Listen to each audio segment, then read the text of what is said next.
Good morning, everyone. Last time, our topic was about social movement. So, when it comes to social change, there are changes nga mahitabo caused by different movements.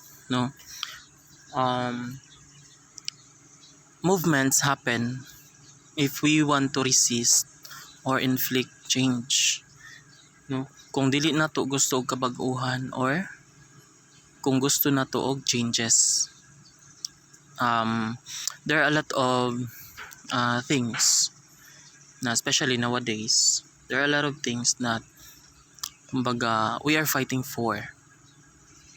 Like for example, um, in our recent history, like for example, um, the President of the Philippines, no, nag-declare siya og martial law in Mindanao for pila ka months just because na ay attempt of terrorism.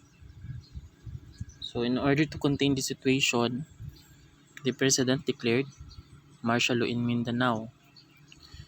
But there are people who doesn't want martial law. That's why they naghimo sila og movement katong candle lightning sila and other movements. Okay? So in our history, especially in Philippine history, napud tay mga known nga movements just like the EDSA Revolution and other movements done by farmers resulted in kumbaga sometimes movements will result into something na kumbaga we are unexpecting and we don't want to happen, just like massacres, no, karang masakitan ang mga naga conduct og movement. So nga na siya. So this time our topic will be about sectoral movement. So unsa ang ginapasabot sa sectoral movement? So when we say sectoral movement, these are movements done by kumbaga different sectors of our society. So later we will discuss some of those sectors. Okay? So first sector is the youth sector or the youth movements. So when we say youth movements, of course, the involved persons who joined, who initiated this movement are mostly youth, mga kabataan. Okay? Youth movement are the organized conscious attempts by young people to bring about or resist societal change. Again, the cause or the purpose nganong nagabuhat og movement ang tao, it's either magkaroon og change or mag-resist ta sa change. Just like what happened in during the that happened during pandemic na,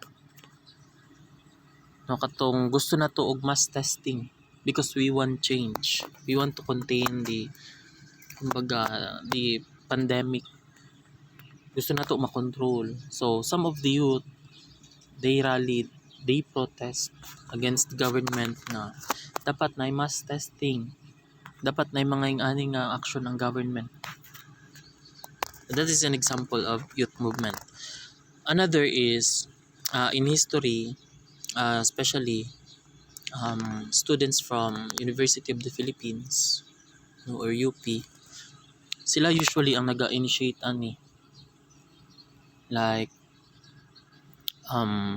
they want change, boycott, something ana, and basta usually sila ang ato makita as model. But dili lang siya diri. There are also youth, like for example, in sa school, kung natay gusto nga changes, we do movements, signature campaigns, no? Mag ano ba ta og meeting, we have our representatives. So daghan og example, but usually mga dagko nga movement are done by some of these students or youth from University of the Philippines and other schools, because um, they want to initiate change. They want change.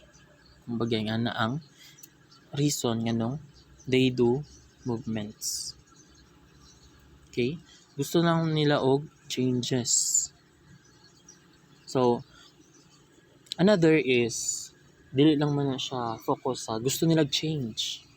There are also times na they don't want or they resist change, just like what happened in the declaration of martial law in Mindanao. Sa ato adari daw wala lang, no? Mas naging safety pa because every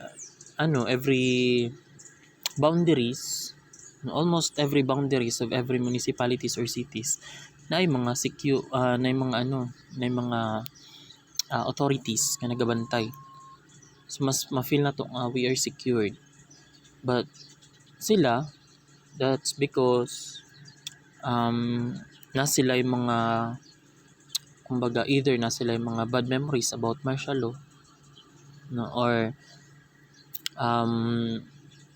they think na the same ang martial law before and now, so they resist change, no? Katong nagla-candle lightning sila, nag-protest sila.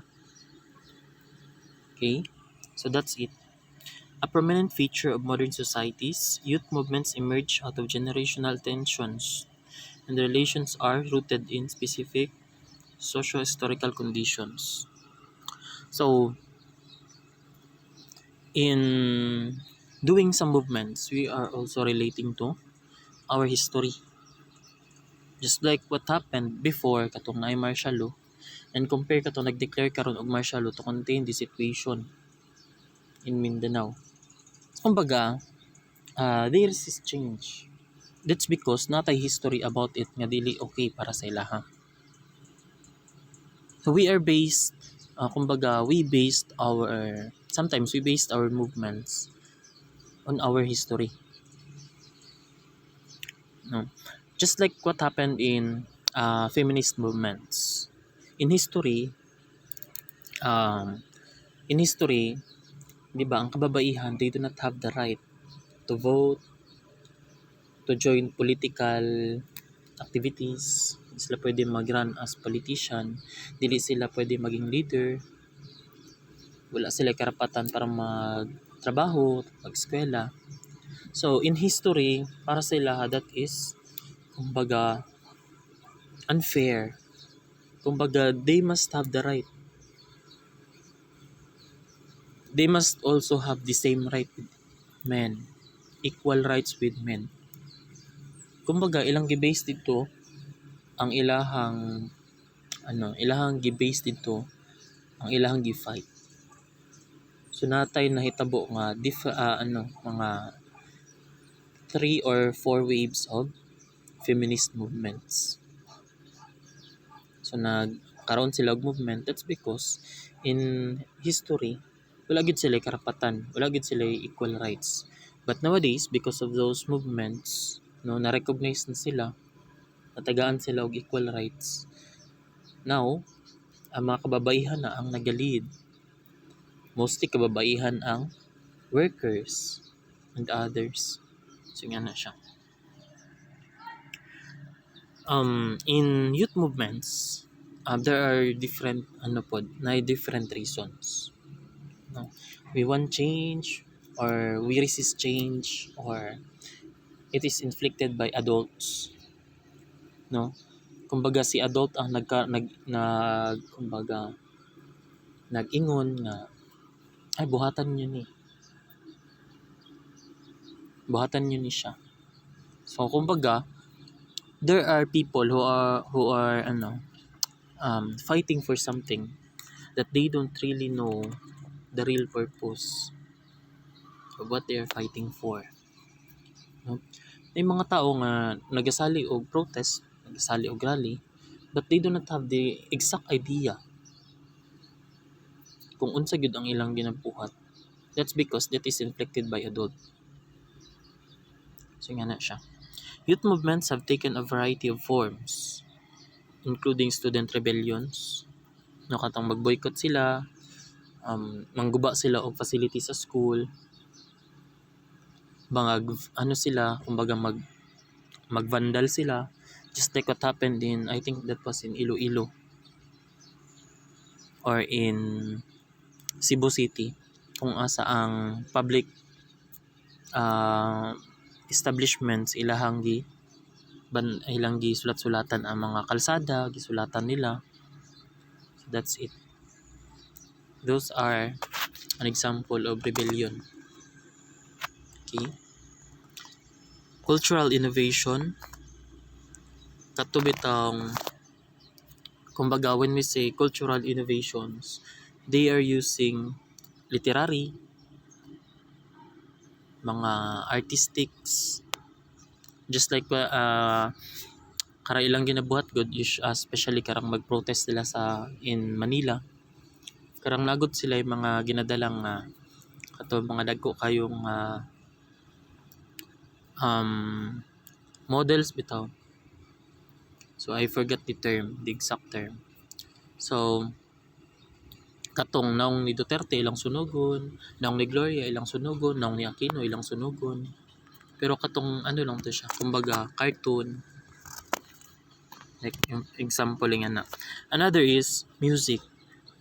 No, they are using music para mag-deliver og message against the person nga ilahang ginatira. No. So nga na.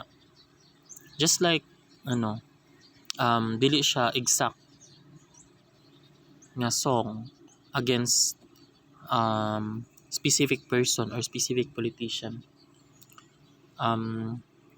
Tong upuan ni Glock 9.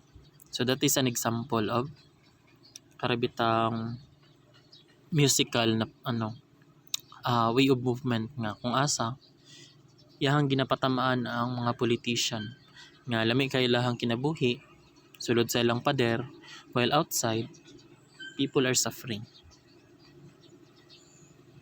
So nga na siya. And literary, just like kumbaga it is in a form of a poem or a poem, in a form of karibitang story. So daghan kayo og way on how youth can cause change or kumbaga do some movement. Scientific revolutions, religious reforms, ethnic revolts. No, they are using some ethnic groups.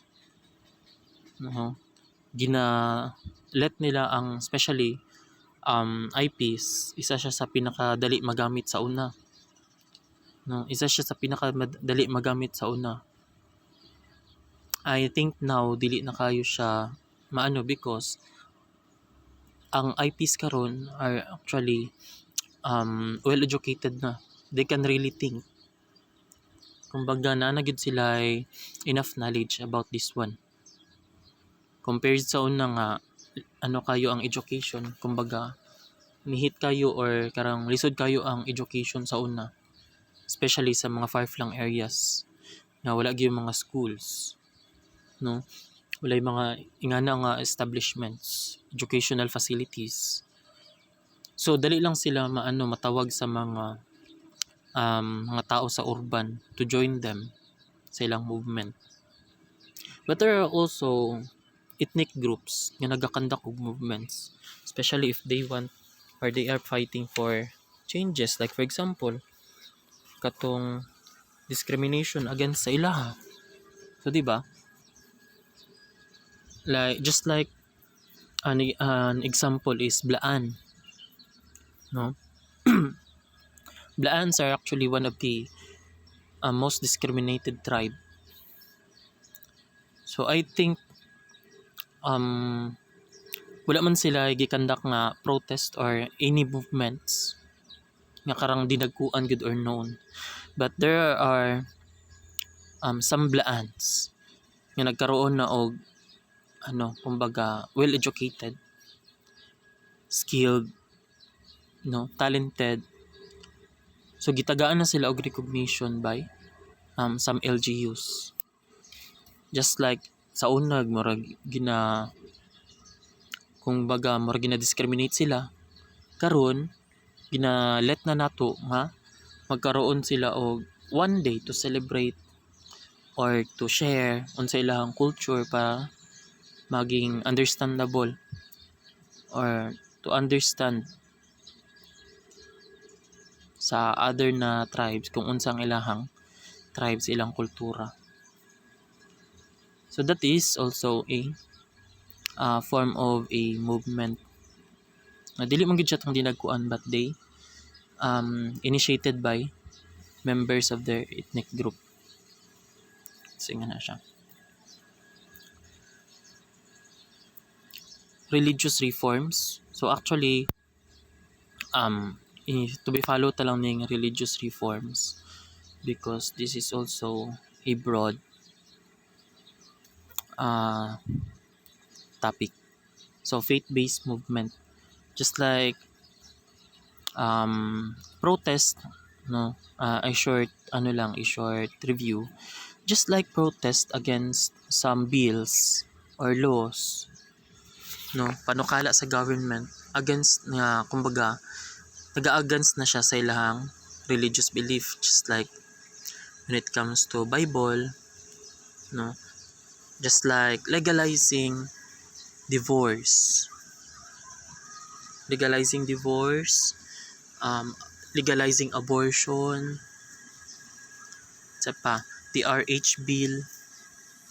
So si religious groups are usually isa sa nagabuhat og movements to oppose those bills or laws. So siya. Nationalist and political generations and environmental peace and anti-war movements. Environmental peace, just like what Gina Lopez did. Dili tanan movements are for kumbaga dili siya tanan movements are bad. There are also good movements nga for the benefit of the people, mangyapon for the safety of the people, just like what Gina Lopez did in, I think that was in Tampakan, na mining. Ang concern niya is about the environment, but also for the sake of the people.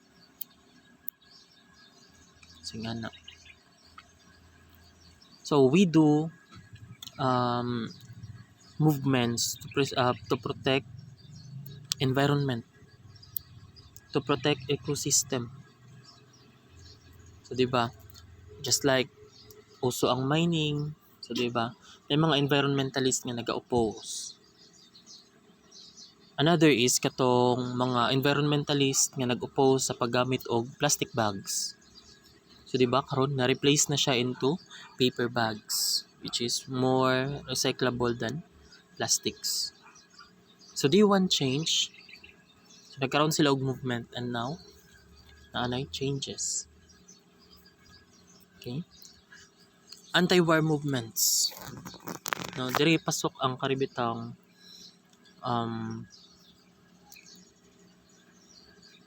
ginatawag na to og katong sa martial law about closely related siya dito sa protest against martial law, because they think na war na itabo between people and the military. Kay according to them, so wala pa man tanaboy atong panahon na, according to them there are civilians nga kumbaga naging biktima sa karahasan about this one. And there are also some movements nga, just like for example in asa to siya, recently in some countries, other countries, I forgot the country, Afghanistan.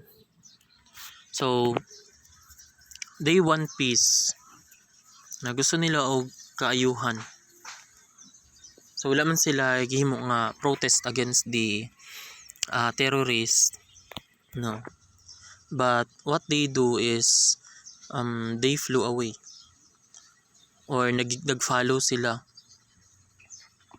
or in other nakipag-coordinate sila with other government, other countries para mapahawa ang ilahang terrorist sa ilang country.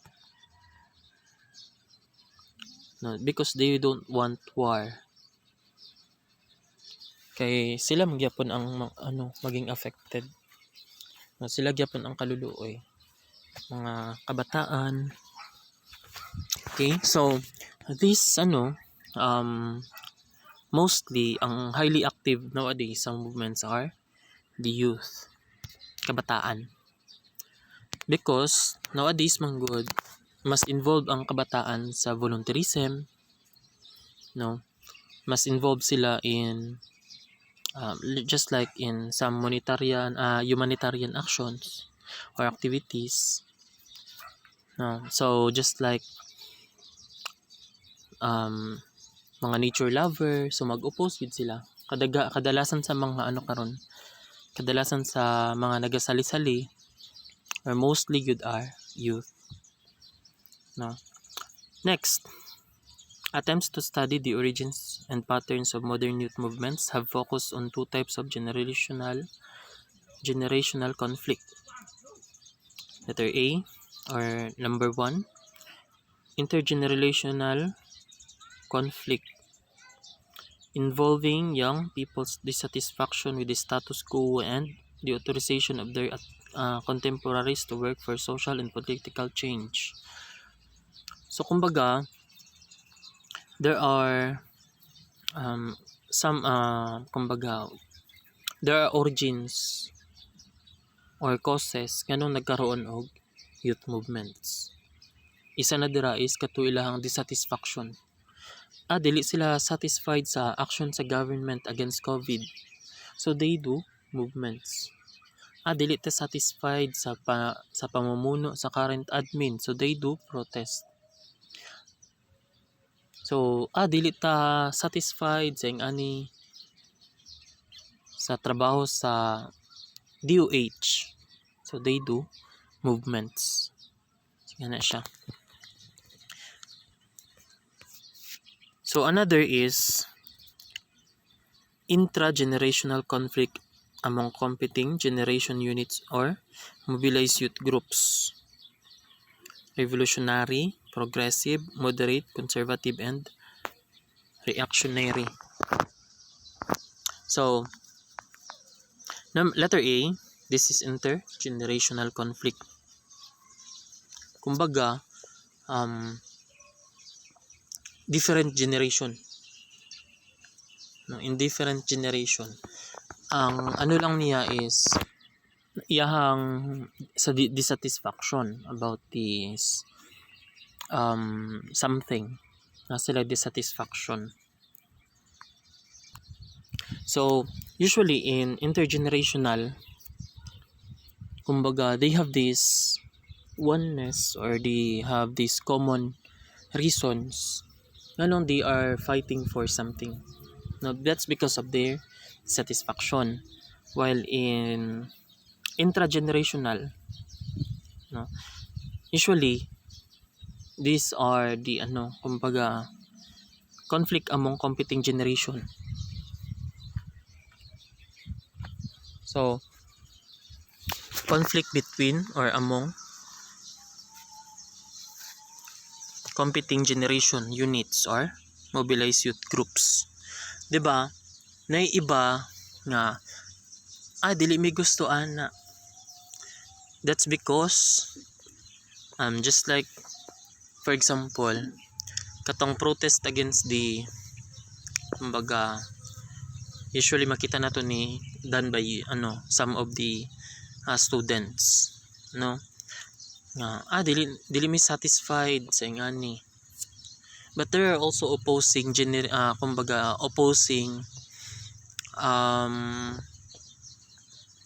generations or other groups nga naga-oppose sa ilaha. So balik-balik. Kumbaga, for example, si group 1, they have this dissatisfaction. Si group 2, they have the satisfaction. Okay lang sa ilaha. So they are in the same kumbaga na sila different stands, no? Either the same generation sila or na ay iba sa ilaha is na ay younger na apoy older generations. Kumbaga mixed. So just like for example sa nakakita sa video katong nanay nga di ba nagprotest ang mga students. Tapos siya nagstorya siya nga pinag-aaral kayo ng gobyerno, no? Pero ang pinagagawa ninyo, nasasayang lang ang pera ng bayan, anak. So kumbaga, ang mga students is nag-go against the government while ang katong isa ka party is kumbaga wala man siya naging nga pro siya, pero he is standing against those kumbaga actions. Instead nga mag-eskwela sila og tarong, nganong nag-rally man sila, nganong nag-protest man sila. So nga na. So that is intra-generational conflict. Next we have women's movement. So dito included ang feminism or ang mga feminist movements. Women's movements have driven global and national action. So global, that's because in different countries there are different protests or there are different movements nga nakandak ang kababaihan. Just like in other countries, in Germany, in America, nagkaroon sila og feminist movements because there is inequality between men and women. May inequality, dili pantay na karapatan. So, unsang nahitabo? So, they do movements. Katong first wave, second wave, ug third wave nga movement. Una, gi-fight nila ang ilang karapatan para I forgot kung asa na una, pero they fought for the right para magkaroon og karapatan para mag-join in political activities, magkaroon og karapatan magtrabaho, magkaroon og karapatan sa education. So yan na siya. And even now, there are some movements gyapon nga ginakandak, led by women. So national action, when we say global, mahitabo siya in other parts of the world. Dili lang sa Pilipinas, dili lang sa Amerika, dili lang sa Germany, dili lang sa other countries. But this is happening everywhere. And of course, national. Every country na. So, in different countries, we have different culture. No? Just like in, kumbaga, nato siya ay isa ka model. She is an African. No? Kung asa na siya naranasan, I forgot, wala ka kung unsa ang iyang name. And nakalimot ko sa title sa movie. But that is based on his, her, kumbaga, real life story. So, ang story niya is about circumcision or pagtuli sa babae. That is a tradition in Africa. So, African siya. Then, tungod sa ilahang kultura, kumbaga, na mga kababaihan, kumbaga, mga bata, nga babae nga, dili makasurvive sa ilahang kultura, silang tradition, like tulion nga walay anesthesia, walay mga antibiotics. So ang iban nga bata nga babae sa ilaha pag umanog tuli is magka-infection, mapatay, magkasakit. So mo to ang iyahang gi-fight. So according based sa story, unti-unti nga na-stop to siya nga kultura because that is kumbaga na anam-anam na stop to siya nga tradition or kultura nila because ginabutang niya sa pigado ang kinabuhi sa isa ka bata nga babae. So yan na siya. On gender equality, so gender equality is one of the most kumbaga isa siya sa pinaka-gi-fight sa kababaihan nga ang babae magkaroon ng equal rights sa lalaki when it comes to education, employment, and others. So karon murag mas superior na ang kababaihan, no? Maliban lang sa ibang religious groups because ginapanatili gid nila nga kumbaga ahead si man compare sa women. And in some countries dili gid siya equal gihapon ang right sa kababaihan dito sa men because that is kumbaga caused by their tradition or their culture na gyud na nila. Okay. In countries and localities, advocates often have the greatest understanding of the deficiencies that women and girls face and essential knowledge of how to advance their rights. So that is true. How? In some countries, again, kung asa nahitabo ang mga feminist movements, I think that was in 2016, kung asa one of my kumbaga FB friend nga naa sa Texas nga nagsali sa isa ka feminist movement 2016 or 2015. So nagsali sila puro babae. Nakita na ko sa picture. Sa halos daw kay siya nga street. No, gamay lang kay ng street sa Jensen. Kumbaga murag national highway nato diri sa Jensen. Inga na nga street, puno na siya og mga kababaihan nila. Ang ibang kababaihan nila lakaw sa dalan naked because they are fighting for something, no, equality gihapon. And of course, karabit ang issue about karing mabastos ang sa kababae based on their clothing, kung sila hang attire. So isa na sa gipaglaban nila nga dili mali kung magpa-sexy sila, no. Dili mali kung magpa-sexy sila or sila sa ilang attire because that is their rights, karapatan ko nila. So mo lang gi-fight, isa silang gi-fight. Okay. So even now, isa na siya sa even in Philippines, isa na siya sa most debated nga topic. Isa na siya sa pinaka debatihan kung nganong mabastos ang isa ka babae based on their clothing, what they wear, or nature gud sa lalaki ang mambastos or na gud sa lalaki ang problema. So nga na, that is under pinadebatihan gyapon as kadaghanan. Okay.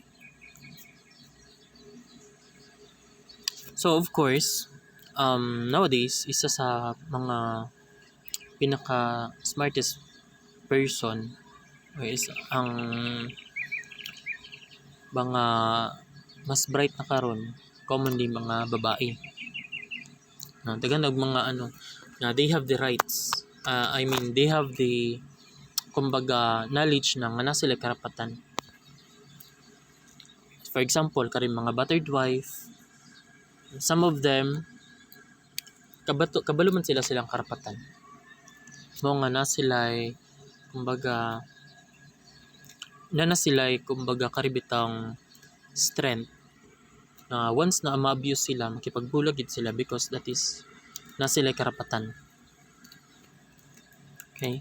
So, kumbaga, compared before, no namang gyapon tay mga reports of domestic violence, but dili kayo siya kumbaga daghan compared before. Kaya nga kung asa napay mga babae nga wala sila kabalo silang karapatan or wala gid sila'y karapatan mismo. Wala sila'y kumbaga rights to fight for themselves. They develop leadership skills, no? Miriam Defensor Santiago, Gloria Arroyo, Cory Aquino. So, naay mga women na kung asa na sila'y leadership skills. Leni Robredo. So, sikin sa pa ba ang mga babae nga politicians karon, mga leaders? So, dagan kayo compared before nga puro lalaki. No? Even sa tuang school, kadalasan sa mga nasa officers, mga babae. Okay? So, some use this in turn to enter and transform political arenas. Karing mga bagdagan og mayor, kagawad. So, nagyoy mga babae ana. Compared before nga puro lalaki based on history. Wala sila karapatan to join political activities or mag-own og position sa government. Okay? The feminist movement, also known as women's movement or feminism, refers to a series of social movements and political campaigns for reforms on women's issues created by inequality between men and women. Such issues are women's liberation, no? There are women's na victims of human trafficking, maka-experience og pagmamalupit, no? So they are fighting for liberation, reproductive rights. So karon naanay anti-rape law. Kumpara sa una, kung i-rape sila, wala sila mabuhat. Just like sa atong history during the Japanese kung asa natay ginatawag nga comfort women, kung gusto lang sila kuanon sa hilabtan sa mga Hapon, wala sila mabuhat. So karon gamayng kuan lang, kumbaga gamayng gunit lang sila ha. Pag di nila gusto, pwede na sila mag-file og sexual harassment, no? So nga na siya, nana sila rights when it comes to reproductive rights. Kung dili sila gusto makipag-sex sa ilahang partner, so dili gid sila ma-force silang partner. That's because they have the right to say no na, no? Pag mamugos si Mr. Okay, rape case is waiving. So nga na siya. Domestic violence, maternity leave, no? When we say maternity leave, katong karapatan nila nga mag-leave sa trabaho nga paid gihapon pag kumbaga paghapit na sila mga anak. So isali nato na siya sa ibang subjects sa atong SWSC 2. Dito nato na siya i-tackle because that is employees' rights. Equal pay, it doesn't mean nga lalaki ka mas taas kag sweldo. Nowadays, ang basis for payment naman is ang atuang trabaho, kabugaton sa trabaho, ang imuhang educational attainment. So nga na mangyud usually. Women's suffrage, sexual harassment, and sexual violence. So karon siya nga mga issues Mo ni siya ang mga na-experience sa kababayhan in our history. And even in modern days, na magyapoy may tabo nga rape, nagyapoy may tabo nga sexual harassment. People are still, women are still in suffrage in different form or in different ways. Na sila suffrage. Domestic violence, nagyapon mga battered wife. Yan na siya. But still, they are fighting for it na ma-stop gid ni siya. The movement's priorities has expanded since its beginning in 1800s. Priorities range from opposition to female genital mutilation in one country and others, opposition to the glass ceiling in another. So, feminist movements began during 1800s. Na-topic na nato na siya before. So, review lang ninyo to. Feminism in parts of Western world has been an ongoing movement since the turn of the century. So, dugay na kayo, tas na kayong panahon, no, na women are very, kumbaga, more oppressed. So, oppressed kay sila compared to men. So, they fight for it for how many centuries na, even today. They are still fighting for their rights.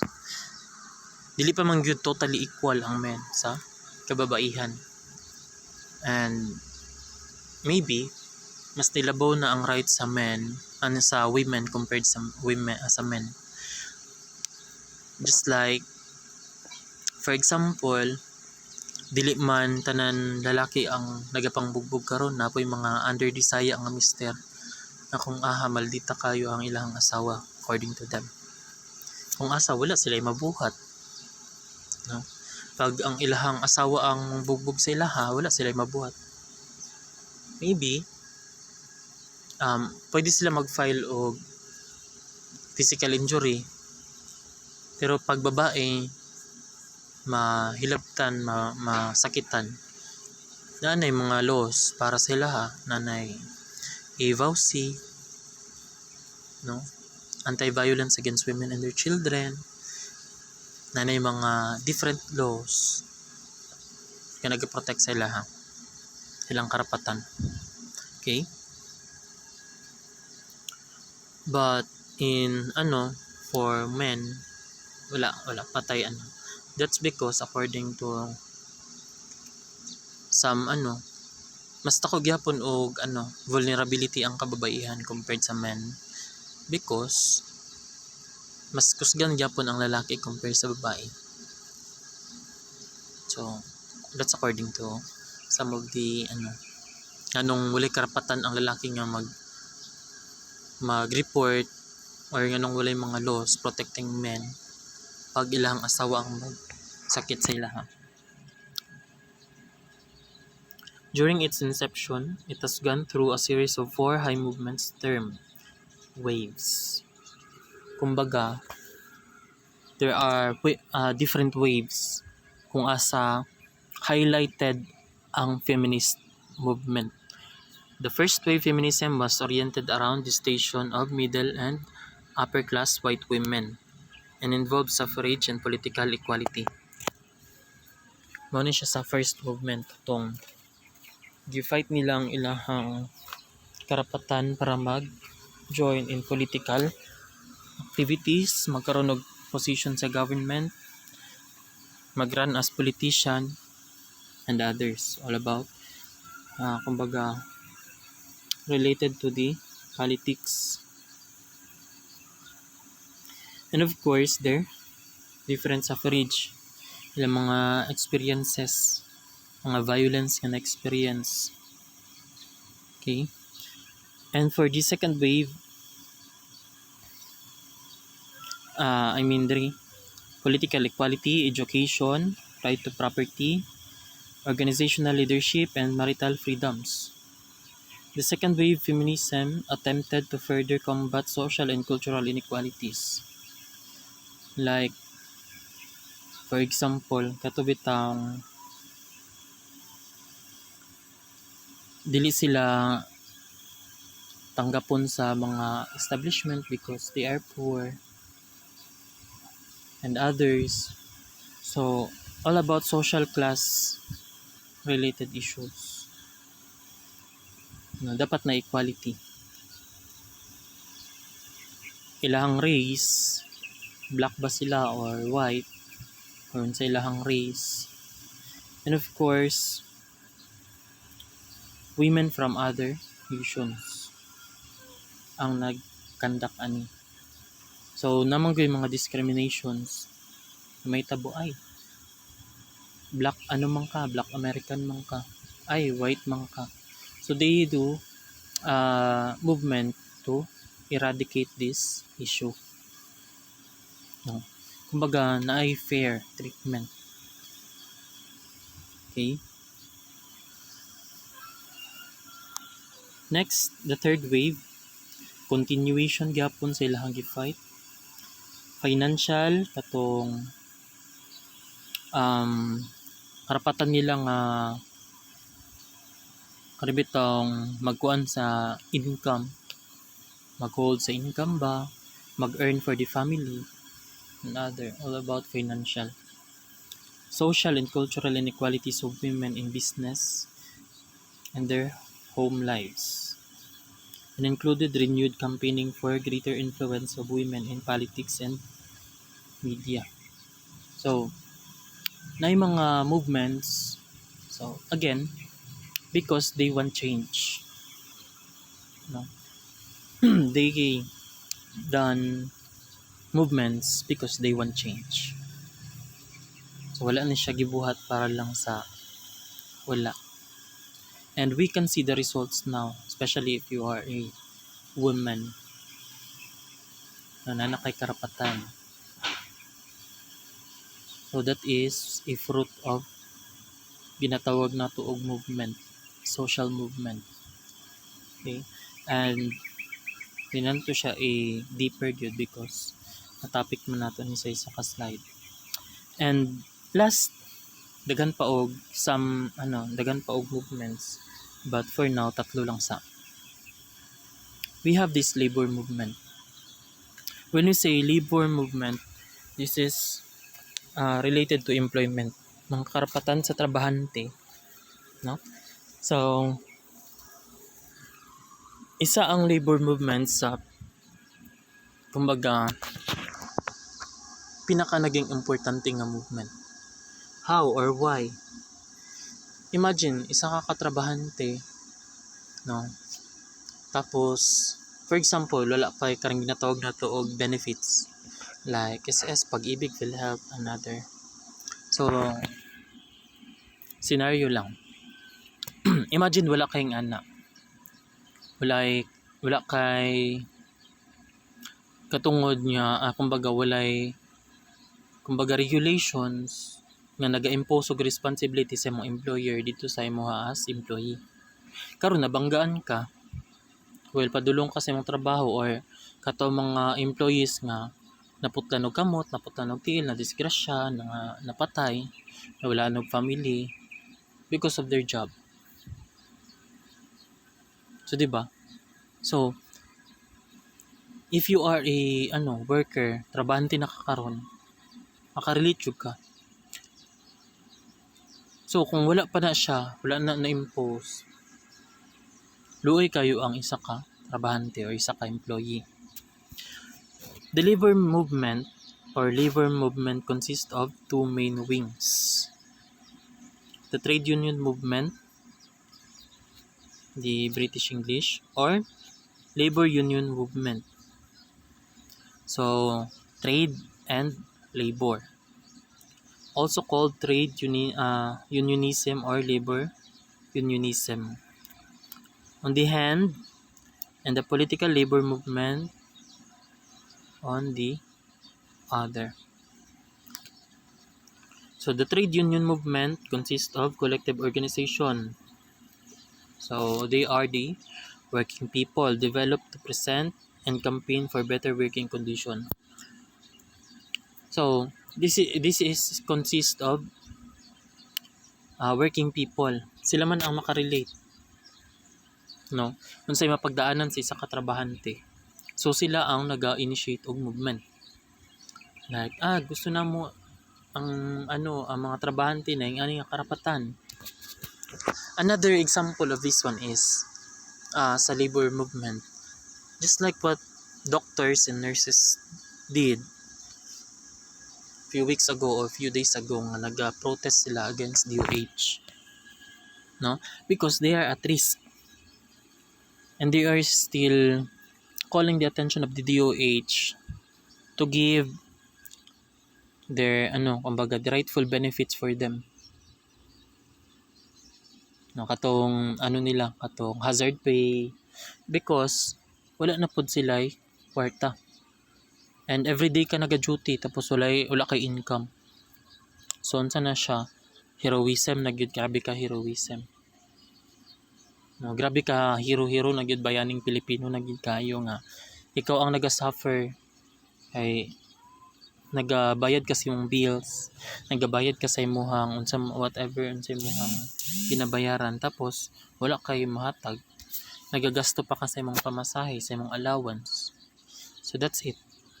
That's why karibitong nurses and doctors done this protest or rally against the DOH. So that is an example of labor movement. Kung asa ang involved diri are employees or mga workers. And they are they are doing the movement because they want change in terms of the employment. Gusto sila kabag-uhan when it comes to treatment sa ilahang employer dito sa ilaha as employees. So yan na siya. Okay, balik ta. The trade union movement consists of collective organization, the working people. So working people, sila ang nag-develop or nag-initiate og campaign, no, kung unsa ang working conditions between employer ug si employees by the implementation of labor and employment laws. In Philippines natay ginatawag nga PD 442 or ang atong Labor Code of the Philippines. So dira nakapaloob, medyo taas na siya nga balaod. So dira nakapaloob ang mga karapatan sa isa ka trabahante, pila ang minimum wage sa isa ka lugar, iba ang minimum wage rate sa municipalities, sa provinces, sa cities o sa metro city. Nakapansin mo, kadalasan sa mga tao sa mga tuog Manila para magtrabaho. Mga karon, kadalasan sa mga tao mga tuog Davao para magtrabaho compared to Jansan. That's because of minimum wage rate. Mas dako ang sa metro city compared to simple nga city or municipality lang. So nga na siya. So the governments and the standard units of organization is trade union. So nga na ay under sa trade union movement na yung mga different organizations or group composed of working people na sila ang nag-initiate og movement, no, on how an employer should kumbaga paano niya i-treat ang iyang employees, ang working conditions. So, yan na.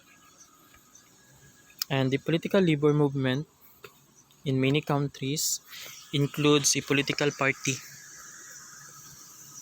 that presents the interest of employees, often known as Labor Party or Workers' Party. Many individuals and political groups otherwise considered to represent ruling classes may be part of the active in labor movement. So there is karing number 2, the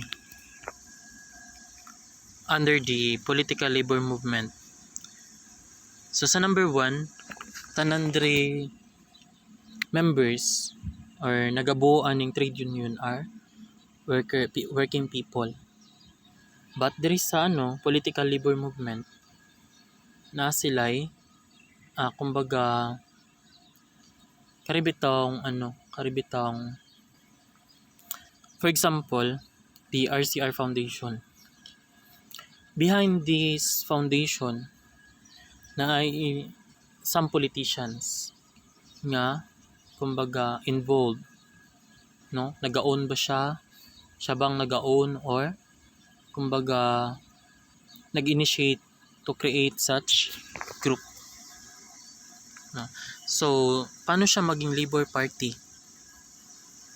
Another is, for example, karibitang RD Foundation, RD Fishing, mga company sa RD, sa Rivera family. So behind that company na isa ka politician nga involved. So na siya. And other companies owned by some politicians. No, like Camellia. So behind nga business na ay nakapalikod nga politician si Manny or Cynthia Villar ba? So just like okay, compared to the trade union number 1, puro lang sila working people, walay political parties involved. But in political labor movement na ay some politicians behind it. Even in just like sa mga businesses under sa Pacquiao, so that is still considered as kumbaga labor movement. So kung gusto sila og changes, no, gusto nila og changes, they can do it.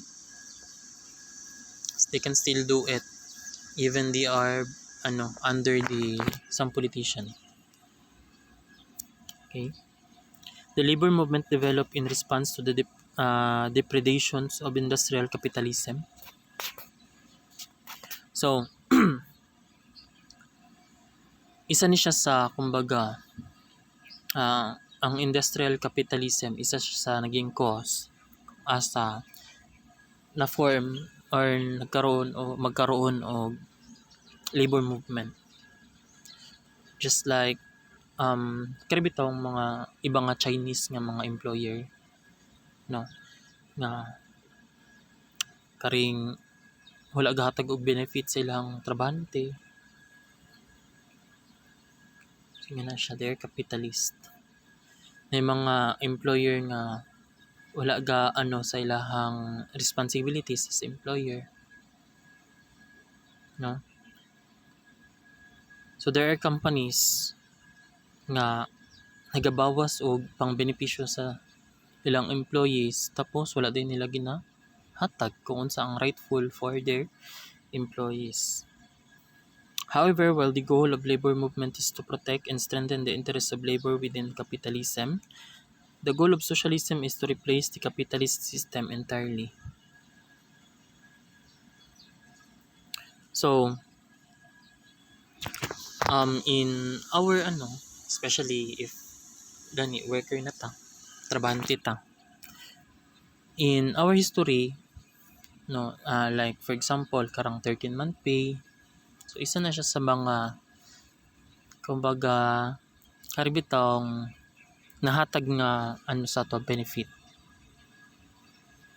So sa una walay, just like sa akong scenario gay na, walay enough nga benepisyo si trabahante dito sa iyang employer once na magsakit siya or maunsa siya caused by her job or his job, luoy kayo ang isa ka trabahante. That's why na form ang different movements.